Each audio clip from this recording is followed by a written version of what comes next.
Le jour de l'examen, l'inspecteur dispose d'un petit livret avec la liste des questions numérotées de 1 à 100. Pour savoir quelles questions poser, il se basera sur les 2 derniers chiffres du totaliseur kilométrique. Par exemple, ici, il posera les questions numéro 57.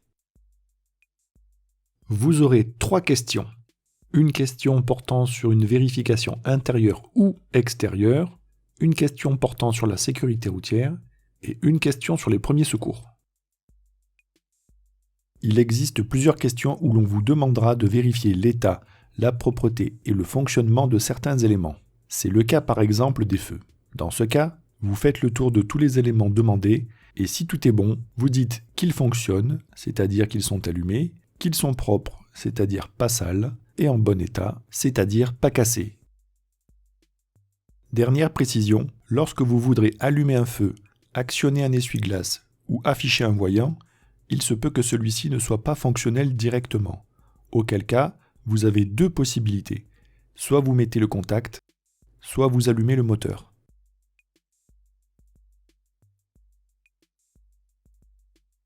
Allumez le ou les feux de brouillard arrière et montrez le voyant correspondant. Tout d'abord, il faut être au moins en feu de position ou de croisement. Puis on tourne l'anneau une fois vers l'avant.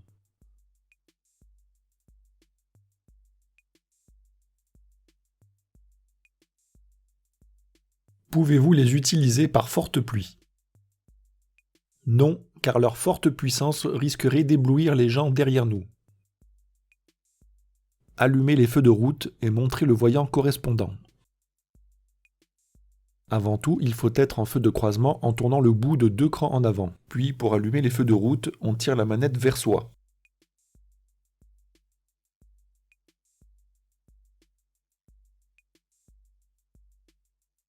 Quel est le risque de maintenir les feux de route lors d'un croisement avec d'autres usagers? On va les éblouir car les feux de route sont des feux qui portent loin et qui sont puissants. Il faut donc passer en feu de croisement. Ceci est valable aussi pour les usagers que l'on suit. De quelle couleur est le voyant qui indique au conducteur que le feu de brouillard arrière est allumé? Il est orange. Quelle est la différence entre un voyant orange et un voyant rouge? Le voyant rouge indique une anomalie de fonctionnement ou un danger. Il convient alors de s'arrêter immédiatement. Quant au voyant orange, il signale un élément important mais non dangereux. Montrez l'indicateur de niveau de carburant.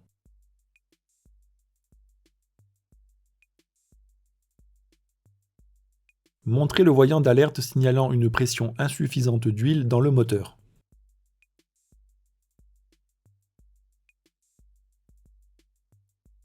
Quelles sont les conditions à respecter pour contrôler le niveau d'huile?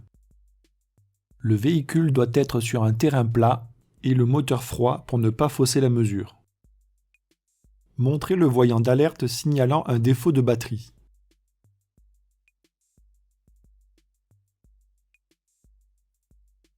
Qu'est-ce qui peut provoquer la décharge de la batterie moteur éteint? Si le moteur est éteint, le fait de laisser un appareil électrique allumé, tel que l'autoradio ou encore les phares, finira par vider la batterie. De quelle couleur est le voyant qui indique une défaillance du système de freinage? Le voyant est rouge. Quel est le risque de circuler avec un frein de parking mal desserré? On aura une dégradation du système de freinage. Montrez le voyant d'alerte signalant une température trop élevée du liquide de refroidissement.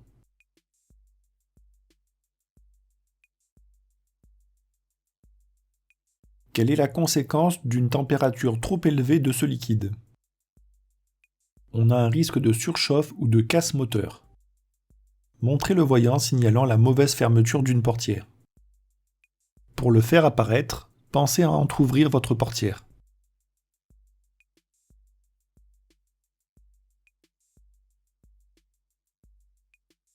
Quelles précautions dois-je prendre pour que les enfants installés à l'arrière ne puissent pas ouvrir leur portière? Il faut actionner la sécurité enfant sur les 2 portières à l'arrière. Montrez le voyant signalant l'absence de bouclage de la ceinture de sécurité du conducteur. Pour le faire apparaître, pensez à détacher votre ceinture.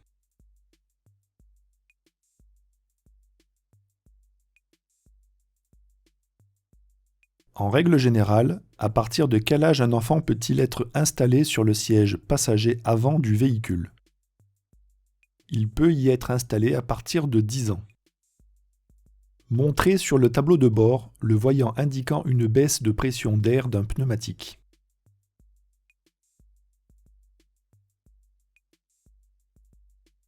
À quelle fréquence est-il préconisé de vérifier la pression d'air des pneumatiques? Il est conseillé de le faire tous les mois ainsi qu'avant un long trajet. Actionnez les feux de détresse.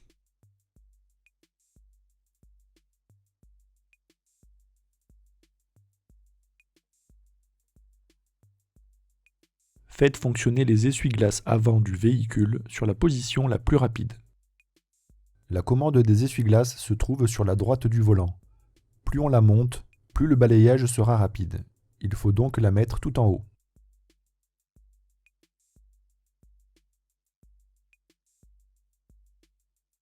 Comment détecter leur usure en circulation? Les balais n'évacueront pas bien l'eau ou laisseront des traces. Faites fonctionner l'essuie-glace arrière du véhicule. Pour ce faire, on tourne le bout de la manette de droite d'un cran ou deux en avant, en fonction de la vitesse désirée. Pour une bonne visibilité vers l'arrière, en plus de l'utilisation de l'essuie-glace, quelle commande pouvez-vous actionner par temps de pluie? On peut utiliser la commande de dégivrage ou de désembuage arrière. Positionnez la commande pour diriger l'air vers le pare-brise.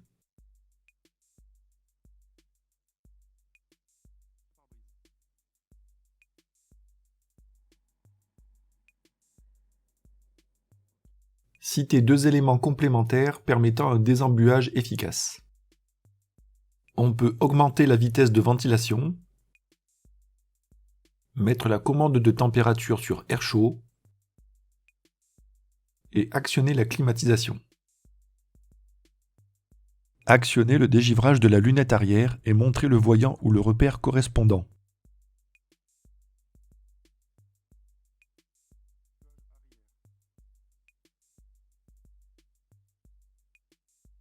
Quelle peut être la conséquence d'une panne de dégivrage de la lunette arrière?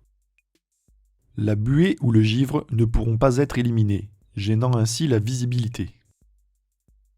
Montrez la commande de recyclage de l'air.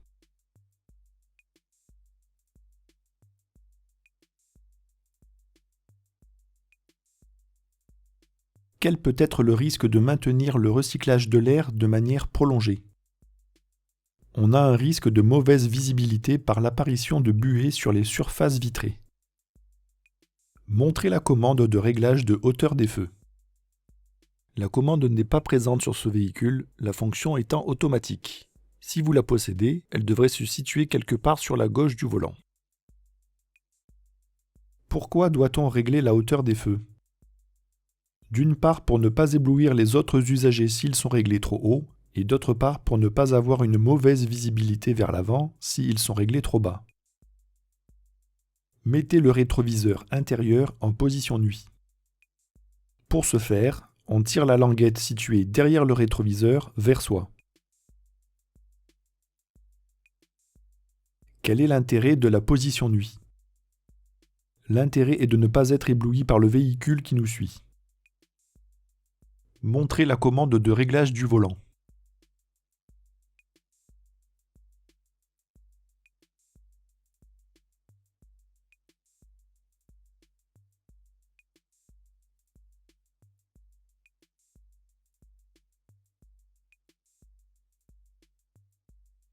Pourquoi est-il important de bien régler son volant?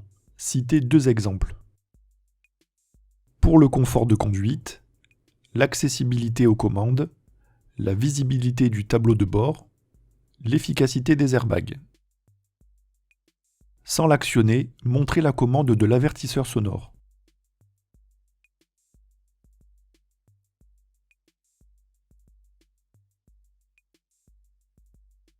Dans quel cas peut-on utiliser l'avertisseur sonore en agglomération?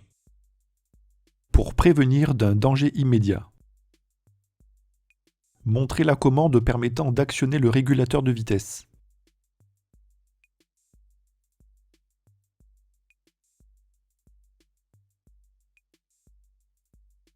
Sans actionner la commande du régulateur, comment le désactiver rapidement?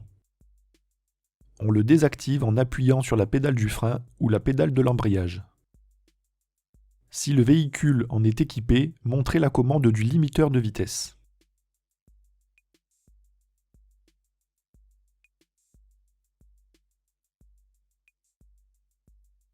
Quelle est l'utilité d'un limiteur de vitesse? Il a pour but de ne pas dépasser la vitesse programmée par le conducteur.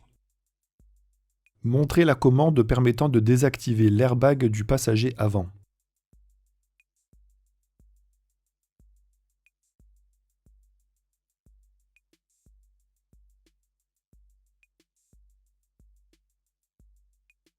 Dans quelle situation doit-on le désactiver?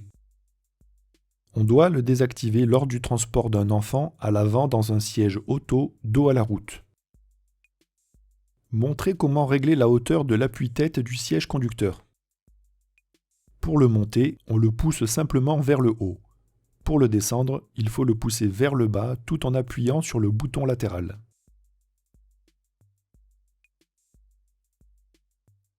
Quelle est son utilité? Il permet de retenir le mouvement de la tête en cas de choc et de limiter les blessures. Indiquez où se situent les attaches de type Isofix dans le véhicule.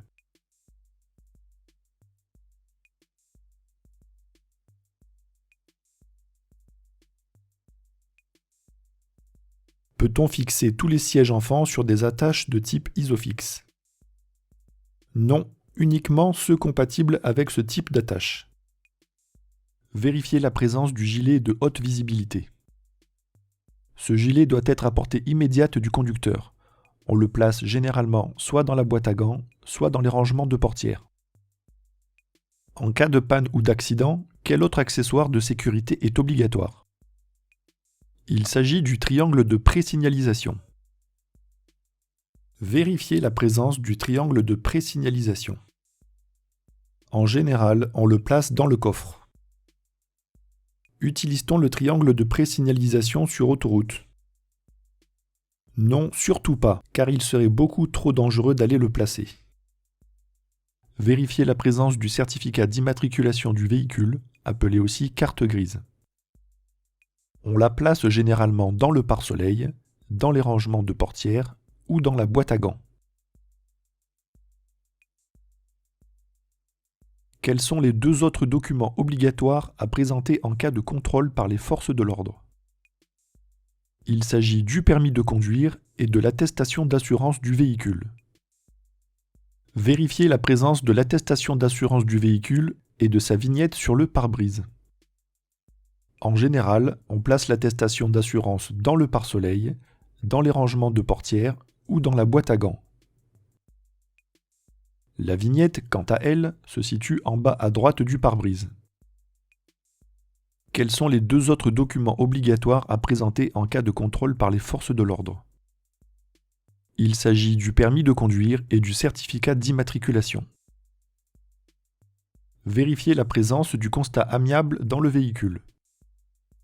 On le place généralement dans les rangements de portière ou dans la boîte à gants.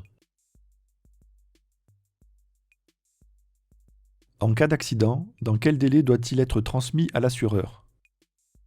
Il faut le transmettre dans les 5 jours ouvrés, c'est-à-dire sans compter le samedi et le dimanche.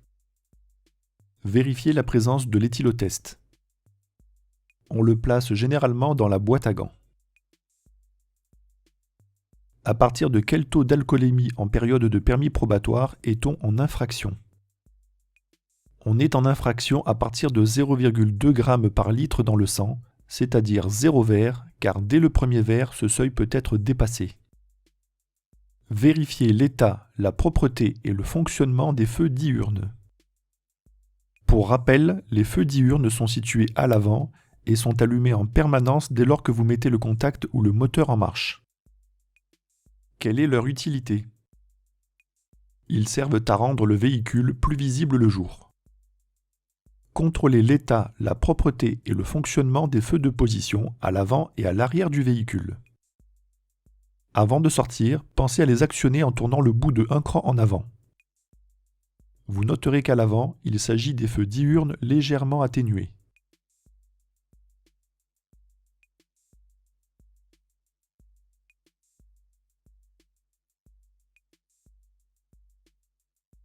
Par temps clair, à quelle distance doivent-ils être visibles? Ils doivent être visibles à 150 mètres. Contrôlez l'état, la propreté et le fonctionnement des feux de croisement. Tout d'abord, allumez-les en tournant le bout de 2 crans en avant.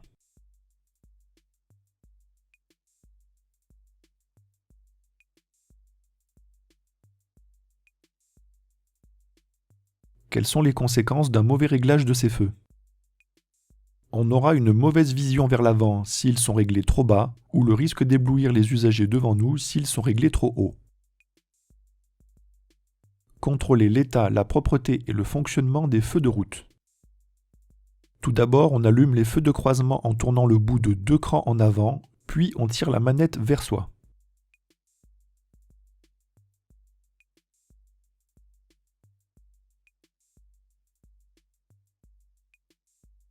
Citez un cas d'utilisation de l'appel lumineux.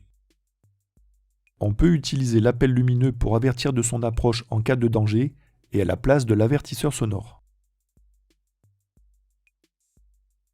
Contrôlez l'état, la propreté et le fonctionnement du ou des feux de brouillard arrière. Tout d'abord, mettez les feux de croisement en tournant le bout de 2 crans en avant, puis tournez l'anneau de 1 cran en avant.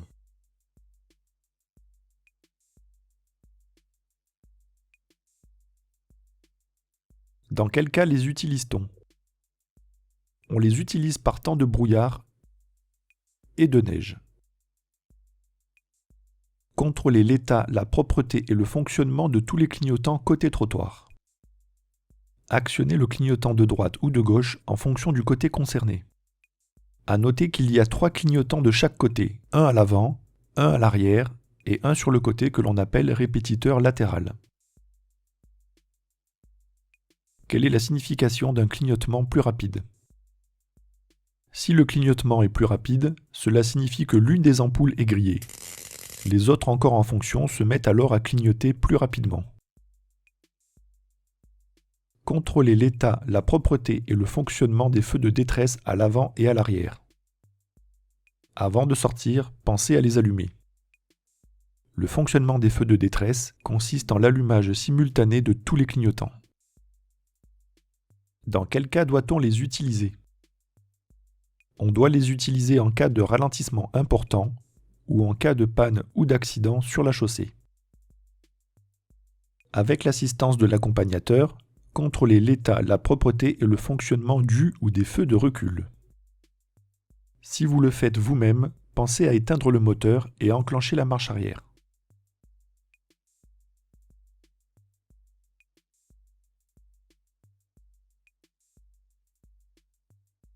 Quelles sont leurs deux utilités? Ils servent à avertir les autres usagers de la manœuvre et à éclairer la zone de recul la nuit. Avec l'assistance de l'accompagnateur, contrôlez l'état, la propreté et le fonctionnement des feux de stop. Pour cette question, vous devrez demander à votre moniteur d'aller appuyer sur la pédale du frein pendant que vous allez à l'arrière avec l'inspecteur pour vérifier les feux de stop. Quelle est la conséquence en cas de panne des feux de stop? La conséquence est un manque d'information pour les usagers suiveurs et un risque de collision. Vérifiez l'état et la propreté des plaques d'immatriculation. N'oubliez pas qu'il y a 2 plaques d'immatriculation, une à l'avant et une à l'arrière. Quelles sont les précautions à prendre en cas d'installation d'un porte-vélo? On doit veiller à ce que la plaque d'immatriculation et les feux restent bien visibles. Vérifiez le fonctionnement de l'éclairage de la plaque d'immatriculation à l'arrière. Mettez en marche n'importe quel feu pour que la lumière puisse s'allumer.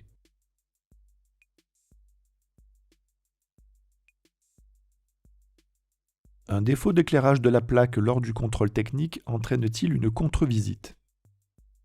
Oui, dans ce cas, la contre-visite est obligatoire. Contrôlez l'état du flanc sur l'un des pneumatiques.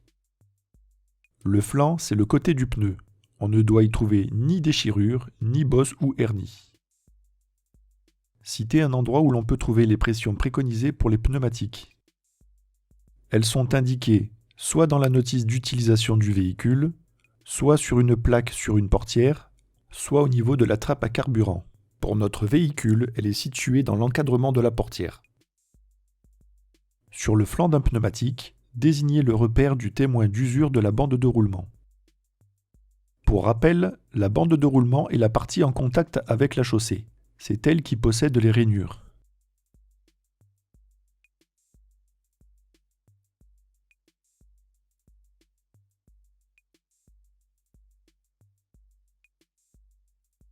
Qu'est-ce que l'aquaplanage et quelle peut être sa conséquence? L'aquaplanage intervient lorsque le pneumatique n'a plus la capacité d'évacuer l'eau. Il se forme alors une pellicule d'eau entre lui et la chaussée, ce qui peut avoir pour conséquence d'entraîner une perte de contrôle du véhicule. À l'aide de la plaque indicative, donnez la pression préconisée pour les pneumatiques arrière, véhicule chargé.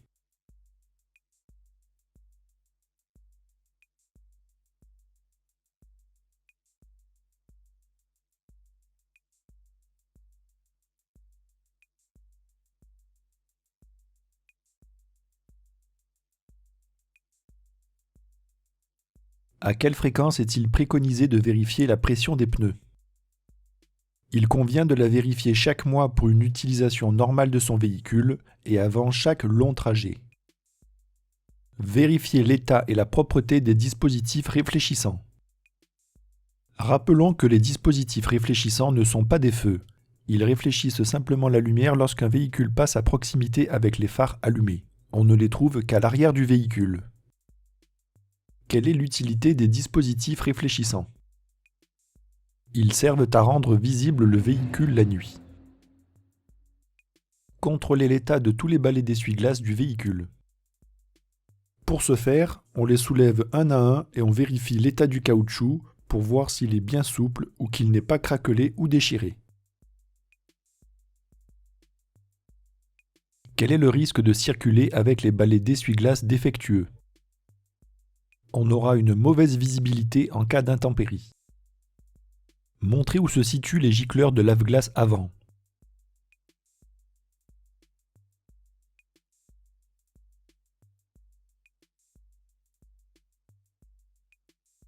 Quelle est la principale conséquence d'un dispositif de lave-glace défaillant? On aura une mauvaise visibilité due à l'impossibilité de nettoyer le pare-brise. Ouvrez la trappe à carburant et ou vérifiez la bonne fermeture du bouchon.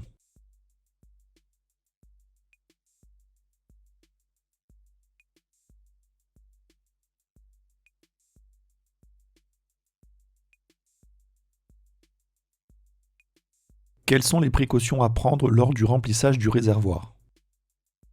Il faut tout d'abord arrêter le moteur et veiller à ne pas faire déborder le carburant. Il est aussi interdit de fumer ou d'utiliser son téléphone portable. Indiquez où se situe la sécurité enfant sur l'une des portières à l'arrière du véhicule.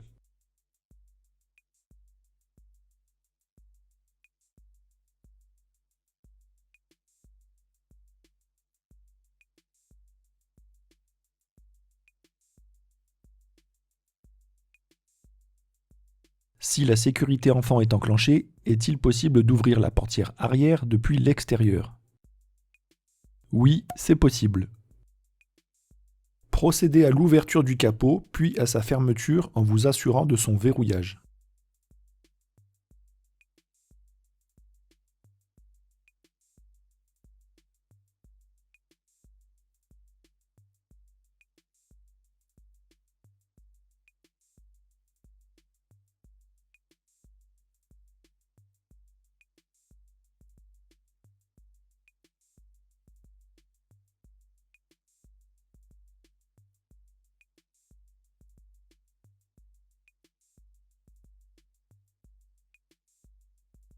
Pour un capot s'ouvrant depuis l'avant du véhicule, quelle est l'utilité du dispositif de sécurité?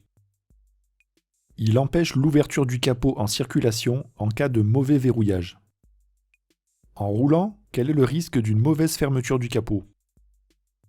On a le risque que le capot s'ouvre, pouvant entraîner un accident.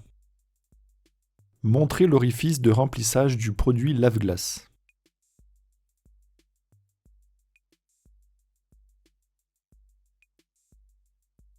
Pourquoi est-il préférable d'utiliser un liquide spécial en hiver? C'est pour éviter le gel du liquide, ce qui pourrait occasionner l'éclatement des canalisations. Quel est le principal risque d'une absence de liquide lave-glace? On a le risque d'une mauvaise visibilité puisque les surfaces vitrées ne seront pas bien nettoyées. Montrez où s'effectue le contrôle du niveau du liquide de frein. Le niveau se voit par transparence et doit se situer entre le minimum et le maximum. Quelle est la conséquence d'un niveau insuffisant du liquide de frein? On a une perte partielle ou totale d'efficacité du freinage. Montrez où s'effectue le remplissage du liquide de refroidissement.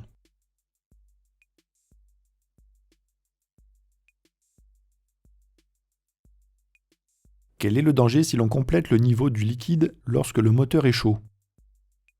On a un risque de projection et de brûlure car avec la montée en température, le liquide est sous pression. Montrez où s'effectue le remplissage de l'huile moteur.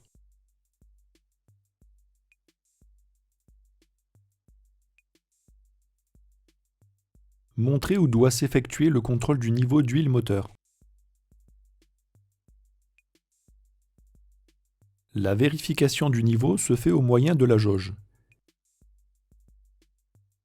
Il doit se situer entre le minimum et le maximum. Quel est le risque d'un manque d'huile moteur? On a un risque de détérioration ou de casse du moteur. Montrez l'emplacement de la batterie du véhicule.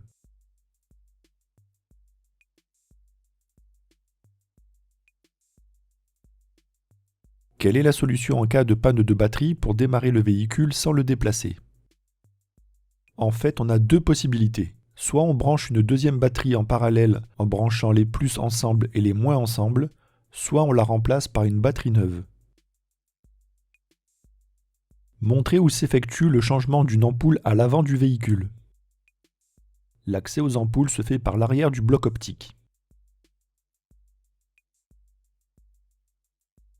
Quelles sont les conséquences en cas de panne d'un feu de croisement? On va avoir une mauvaise visibilité et le risque d'être confondu avec un deux roues. Ouvrez et refermez le coffre, puis vérifiez sa bonne fermeture.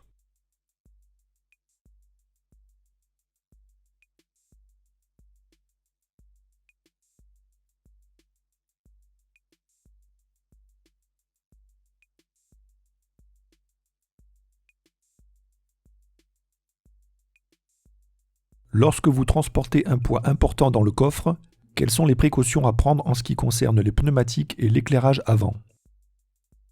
Il faudra augmenter la pression des pneumatiques et régler la hauteur des feux avant. Quels sont les risques de circuler avec des objets sur la plage arrière? D'une part, on va avoir une mauvaise visibilité vers l'arrière et d'autre part, le risque de projection en cas de freinage brusque ou de choc. Montrez où s'effectue le changement d'une ampoule à l'arrière du véhicule. L'accès aux ampoules se fait par l'arrière du bloc optique et il faut pour cela le démonter. Quelles sont les conséquences en cas de panne d'un feu de position arrière? On a le risque d'être mal vu et un risque de collision.